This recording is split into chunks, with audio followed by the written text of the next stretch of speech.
Assalamualaikum viewers, I am Sadia Chaudhary here, and in this lecture we will learn exercise 3.7 of chapter number 3 variations.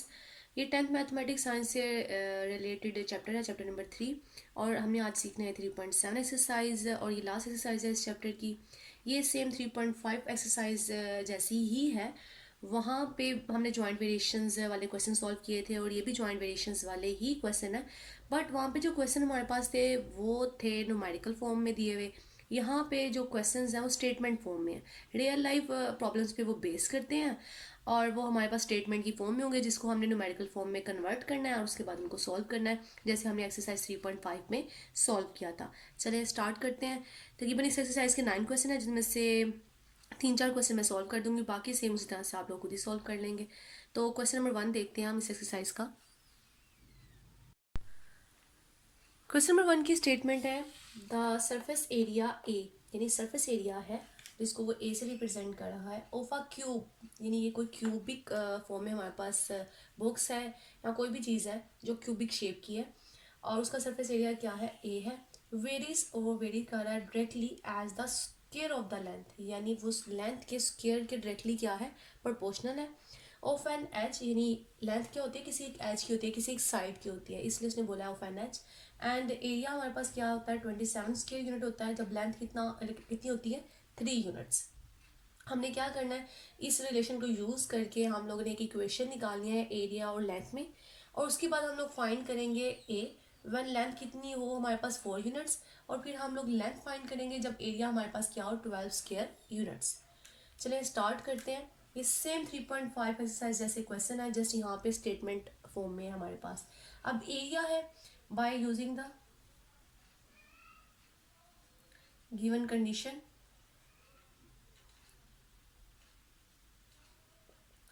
अब given condition ये है कि area जो है आपको ए से रिप्रेजेंट कर रहा है, और वो डायरेक्टली प्रोपोर्शन है किसके, स्क्वायर ऑफ लेंथ, यानी एल स्क्वायर के। यहाँ पे कंडीशन बताई गई है स्क्वायर ऑफ लेंथ। जब हम इसको इस तरह से लिख लेंगे, इसके बाद जब मैं प्रोपोर्शनैलिटी वाले साइन को हटाऊंगी तो के कांस्टेंट आ जाएगा।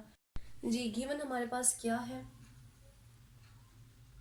एरिया वो कितना है 27, एंड लेंथ कितनी है 3 यूनिट्स। मैं यहाँ पे एरिया की जगह 27 लिख दूंगी कि एज इट इज़ आ जाएगा, एल की जगह 3 आ जाएगा और 3 का स्क्वायर, और ये 9 के बन जाएगा, यहाँ से 27, 9 यहाँ के डिवाइड हो जाएगा, तो यहाँ से के की वैल्यू मेरे पास क्या आ जाएगी, 3 आ जाएगी। अब हम इक्वेशंस लिख सकते हैं इन टर्म्स ऑफ एल।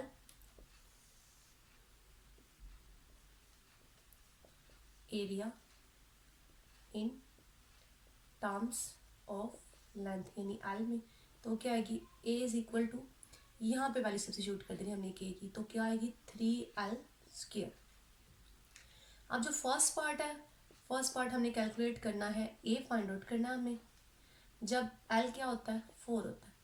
तो अब मेरे पास जो ये फॉर्मूला है, जो मैंने इक्वेशन निकाली है, उसको लिखूंगी एज इट इज़, और यहाँ पे एल की जगह मैं 4 सब्स्टिट्यूट कर दूंगी, तो 16 आ गया, एंड 16 3 दा हमारे पास आ जाएगा 48, और इसके साथ लिखेंगे स्क्वायर यूनिट।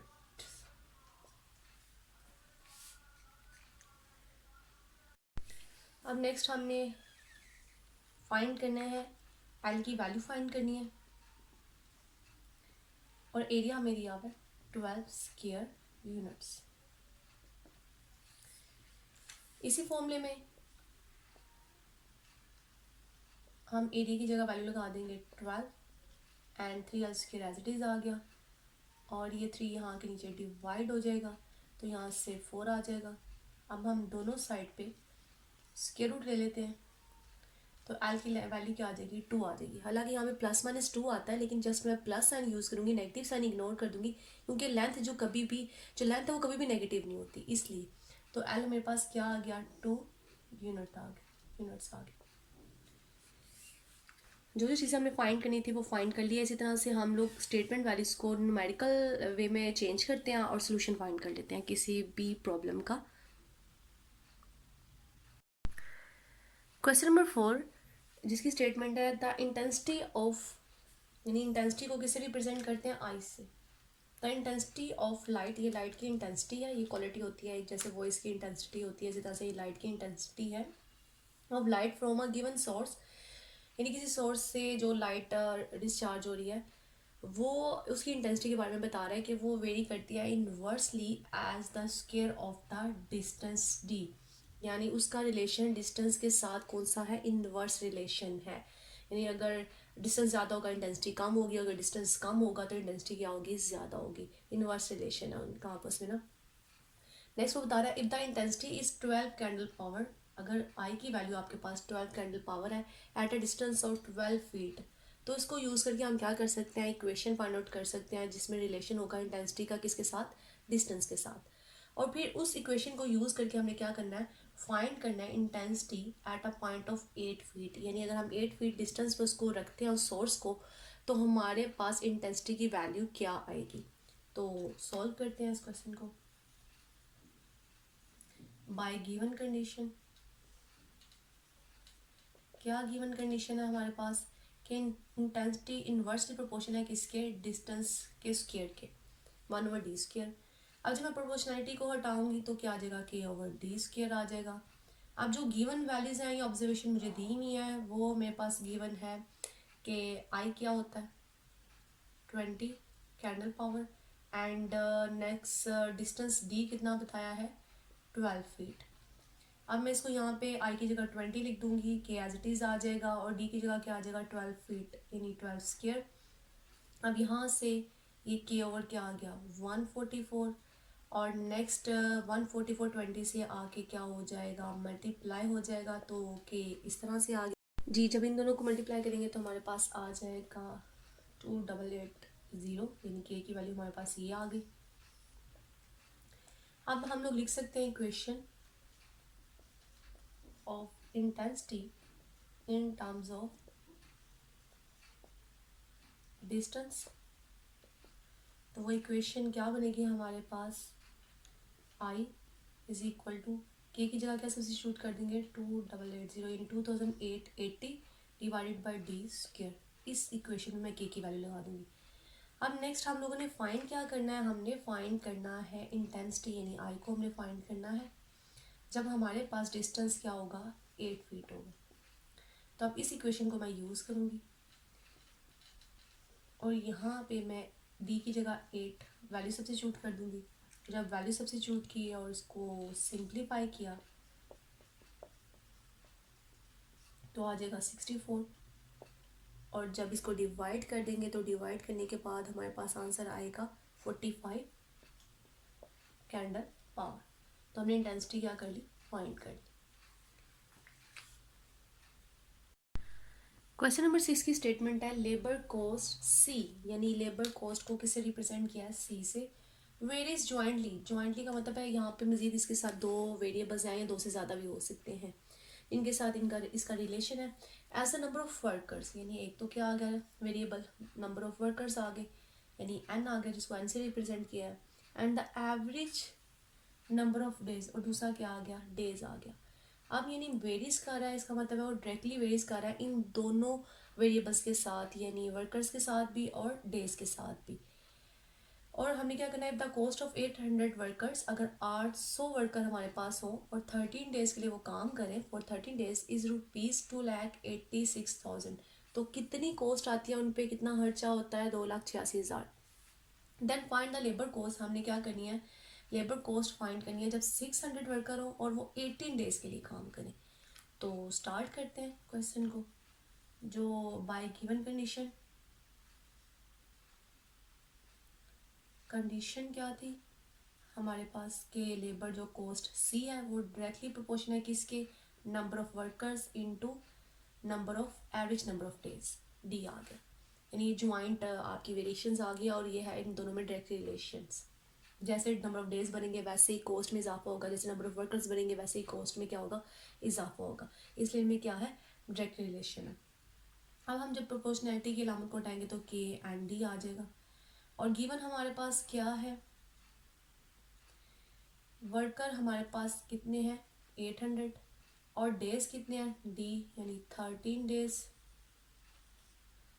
एंड नेक्स्ट तो कॉस्ट कितनी आती है 2,86,000। अब हम यहाँ पे ये सारी वैल्यूज़ क्या कर देंगे, सब्स्टिट्यूट कर देंगे। कॉस्ट की जगह पे यानी सी की वैल्यू आ गई, और नेक्स्ट के एज इट इज़ आ गया, एन की जगह पे क्या आ गया 800 आ गया, और यहाँ पे ये डी की वैल्यू है 13 डेज।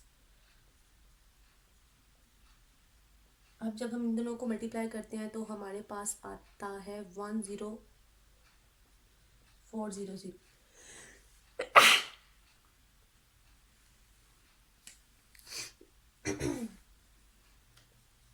और ये वैल्यू यहाँ की क्या हो जाएगी, डिवाइड हो जाएगी, और नेक्स्ट हमारे पास के की वैल्यू आफ्टर सिंप्लीफिकेशन क्या आ जाएगी 55/2। या आप डायरेक्ट कैलकुलेटर में भी कर सकते हैं, मैं काफ़ी दफ़ा आपको बताया कैलकुलेटर पे डायरेक्ट बाय का बटन एक होता है जहाँ से आप इजीली इनको फ्रैक्शंस को सिंपलेस्ट फॉर्म में कन्वर्ट कर सकते हैं। अब हमारे पास इक्वेशन आ जाएगी, equation of cost in terms of worker and days, यानी एन किसके लिए आ गया, वर्कर्स के लिए, डी किस लिए आ गया, डेज के लिए आ गया। अब हम लोग यहाँ पे इस वाली इक्वेशन में के की वैल्यू सब्स्टिट्यूट कर देंगे। सी इज इक्वल टू क्या आ जाएगा 55/2, and D as it is आ गया। अब नेक्स्ट हम लोगों ने क्या फाइंड करना था, हमने फाइंड करना है कॉस्ट फाइंड करनी है, ठीक है। और हमारे पास डेज कितने हैं 18, एंड वर्कर्स कितने हैं 600। अब जो हमने इक्वेशन फाइंड किया है यहाँ पे हम ये सारी वैल्यूज़ क्या करेंगे, सब्स्टिट्यूट कर देंगे। एन की जगह 18 आ गया, और नेक्स्ट डी की जगह क्या आ गया, एन की जगह 600 आ गया, और डी की जगह 18 आ गया, 2 9 था 18। और जब हम तीनों ऑब्जर्वेशंस को मल्टीप्लाई कर देंगे तो हमारे पास कॉस्ट आ जाएगी 2,97,000, यानी 600 वर्कर्स से जब हम लोग 18 डेज काम करवाएंगे तो हमें इतनी कॉस्ट पे करनी पड़ेगी। क्वेश्चन नंबर 9 की स्टेटमेंट है, the kinetic energy of a body varies jointly, यानी काइनेटिक एनर्जी बेसिकली किसी जिस्म में काम करने की सलाहियत होती है, वो जॉइंटली वेरी कर रही है मास के, यानी mass of the body, and square of its velocity, और उसके वेलोसिटी के स्क्वायर के जॉइंटली क्या है, वेरी करती है। जितनी ज़्यादा मास उस बॉडी का होगा उतनी ज़्यादा काइनेटिक एनर्जी ज़्यादा होगी, और जितनी वेलोसिटी ज़्यादा होगी उतनी ही क्या काइनेटिक एनर्जी भी क्या होगी, ज़्यादा होगी। अब हमें दी है काइनेटिक एनर्जी कितनी 4320 फीट पर एलबी। ये एलबी बेसिकली एब्रीवेशन है या सिंबल है किसका, मैस के यूनिट का, और ये पाउंड को रिप्रेजेंट करता है। When the mass is 45 pound and velocity is 24 feet per second हमारे पास हो, तो हम लोग क्या करेंगे, एक रिलेशन निकालेंगे, इक्वेशन निकालेंगे काइनेटिक एनर्जी का किसके साथ, मैस एंड वेलोसिटी के साथ, और उसके बाद हम लोग डिटरमिन करेंगे kinetic energy for a 3000 pound automobile travelling 44 feet per second. एक ऑटोमोबाइल आपकी वो सफ़र करिए किस स्पीड से 44 सेकेंड फीट पर सेकेंड के स्पीड से, यानी वेलोसिटी उसकी इतनी है, और उसका मैस कितना है 3000 पाउंड है। तो हमने क्या निकालनी है, उसकी काइनेटिक एनर्जी फाइंड करनी है। तो स्टार्ट करते हैं।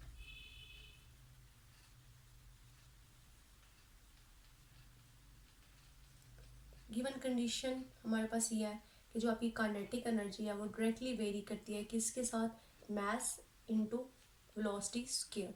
तो जब मैं यहाँ पर प्रोपोर्शनैलिटी के साइन को हटाऊंगी तो क्या आ जाएगा, के एम वी स्क्वायर, और हमारे पास काइनेटिक एनर्जी जो गिवन है वो कितनी है 4320 फीट पर पाउंड, और इसी तरह से हमारे पास जो मास है वो कितना है 45 पाउंड्स, एंड वेलोसिटी कितनी है 24 फीट पर सेकेंड। अब ये सारी ऑब्जर्वेशन मैं इस वाली इक्वेशन में सब्स्टिट्यूट कर देती हूँ। 4320 इज इक्वल टू के एज इट इज, एंड क्या आ जाएगा 45 एंड बी 24 का स्क्वायर, एंड 4320, और यहाँ पे जब 24 का हम स्क्वायर लेंगे और स्केयर लेने के बाद हम लोग मल्टीप्लाई कर देंगे 45 से, तो हमारे पास आएगा 25900। ये हमारे पास ऑब्जर्वेशन आ गई है आफ्टर मल्टीप्लिकेशन, और ये यहाँ आके नीचे डिवाइड हो जाएगी 25,900। और जब हम इसको सिंप्लीफाई कर लेंगे तो हमारे पास रिजल्ट आएगा 1/6। ए की वैल्यू क्या आएगी? 1/6।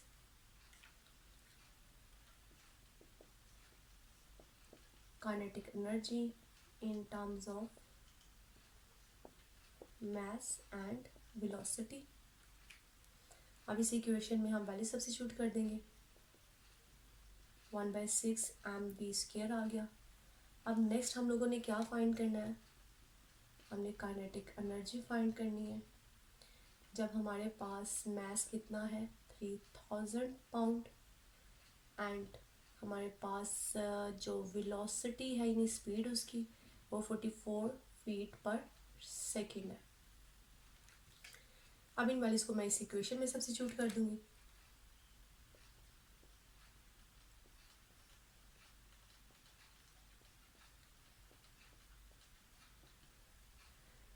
तो जब मैं इसको मल्टीप्लाई करूंगी और डिवाइड करूंगी तो मेरे पास काइनेटिक एनर्जी की वैल्यू आ जाएगी, और वो है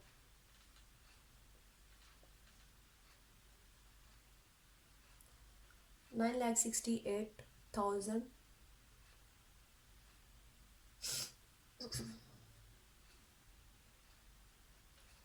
फीट पर पाउंड। इसके साथ मैंने यूनिट भी लगा दिया। तो ये क्वेश्चन मैंने सॉल्व कर दिया। ये लास्ट क्वेश्चन था इस एक्सरसाइज का। बाकी जितने भी स्टेटमेंट वाले क्वेश्चन हैं इसी तरह की सेम वो रियल लाइफ प्रॉब्लम्स पे बेस करते हैं, जिनको आपने न्यूमेरिकल फॉर्म में कन्वर्ट करना है और उनका सोल्यूशन फाइंड करना है। मैंने पहले भी बताया था एक लेक्चर में कि मैथ्स बेसिकली आपकी रियल लाइफ से बहुत ज़्यादा रिलेट करता है। जितनी भी आपकी रियल लाइफ की प्रॉब्लम्स होती हैं उन सबको हम मैथमेटिकली मॉडल में कन्वर्ट करते हैं, और उसके बाद हम उन प्रॉब्लम्स का सोल्यूशन फाइंड करते हैं, और ये आपकी हर किस्म की प्रॉब्लम के सोल्यूशन में हेल्पफुल रहता है। तो इंशाल्लाह नेक्स्ट वाले चैप्टर में हम लोग नेक्स्ट चैप्टर स्टार्ट करेंगे। मेरे चैनल को सब्सक्राइब और लाइक ज़रूर करें। अल्लाह हाफिज़।